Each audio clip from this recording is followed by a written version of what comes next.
بسم الله واللهم صل وسلم وبارك على سيدنا محمد وعلى آله وصحبه أجمعين. يلا قومي كده وتشجعي واعملي شوية قرص وقراقيش.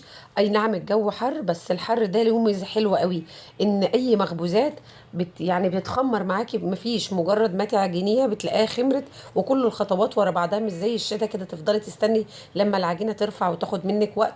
مجرد ما هتخلصي كل مرحلة هتلاقيكي في المرحلة اللي بعديها على طول. يعني مجرد ما نخلص العجن هنلاقينا بنخبز، ومجرد الخبز خلصتيه هتلاقيك مولعه الفرن ومش هتاخد منك وقت.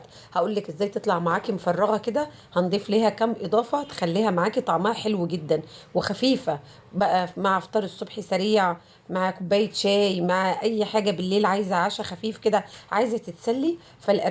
القرقش دي طريقتها حلوه قوي. دول حوالي 2 كيلو دقيق الا كوبايه مثلا.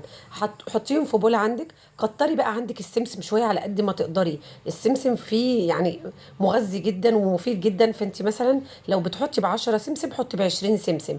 اول خطوه هنجيب بوله كده زي ما انت شايفه، هتحطي فيها باكل خميره وعليه معلقتين سكر كبار وعليه معلقه دقيق او معلقتين وشويه ميه، تقلبيهم مع بعض وتركنيهم على جنب. هنا في البوله بتاعتنا بتاعت العجان حطينا الدقيق. حطي بقى ملح، كتري الملح شويه. زمان كنا بنقول رشه ملح، لا حطي معلقتين ملح كبار بتوع الاكل، بتفرق جدا على 2 كيلو. يعني كل كيلو عليه معلقه ملح اكل.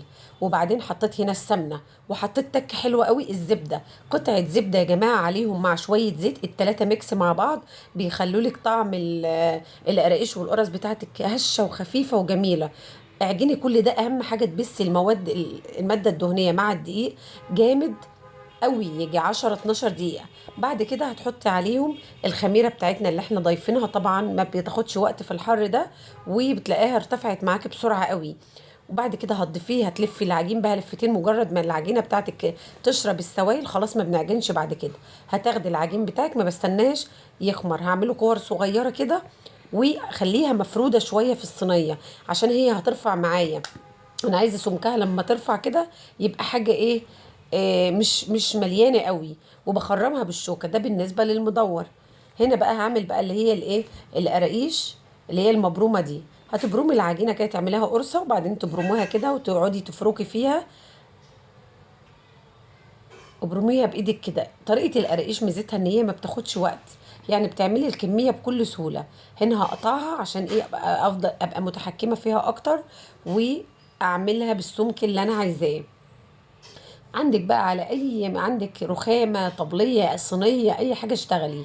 بعد كده بططيها، خليه السمك بتاعها مش تخين، عشان لما ترفع، احنا لسه هترفع معانا، يبقى سمكها معقول بعد ما ترفع. هتعمليها كده بالسكينة بقى، بقطعة بيتزا، بأي حاجة عندك بتقطعي بيها، وتعمليها أشكال بالشكل ده. تعمليها مثلثات، تعمليها الشكل اللي هو متوازي ده، تعملي منها مربعات، أي حاجة. ما بتاخدش معاكي وقت خالص القراقيش. مجرد ما هنحط صينيه بصينيه كده نحطها في الفرن، في المطبخ عندك في الحر، هتلاقيها رفعت. على ما تخلصي اخر صينيه هتلاقيكي على طول شغاله ورا بعضه، ورا بعضه على طول ما بتفصليش.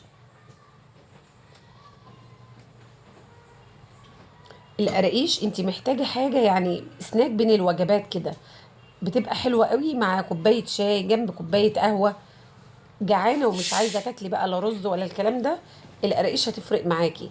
بتولعي الفرن بتاعك من فوق ومن تحت على درجه الحراره بتاعتك بقى ايه، على حسب الفرن بتاعك. وطي عليها عشان يعني النار وسط، مايله للوسط. وحطيها بقى واحده تحت وواحده فوق، واقعدي بدلي بين الصواني، صينيتين بصينيتين، هتلاقيكي خلصتي الكميه كلها في اقل من نص ساعه. وهيبقى عندك احلى صينيه قراقيش كده، ترصهم بقى في علبه بعد ما يبردوا كده. وبألف هنا وألف شفا على قلوبكم. يلا تشجعي كده بمكوناتك اللي في البيت كده واعملي القراقيش. شايفه قد ايه من جوه بتبقى مفرغه وفاضيه من جوه خالص اهي، ومن بره مقرمشه مع فيها سنه ملح خفيف كده. يا رب يكون الفيديو عجبكم. وان عجبكم الفيديو ما تنسوش تعملوا لايك وشير، واشوفكم في فيديوهات تانية كتير. ومع الف سلامه.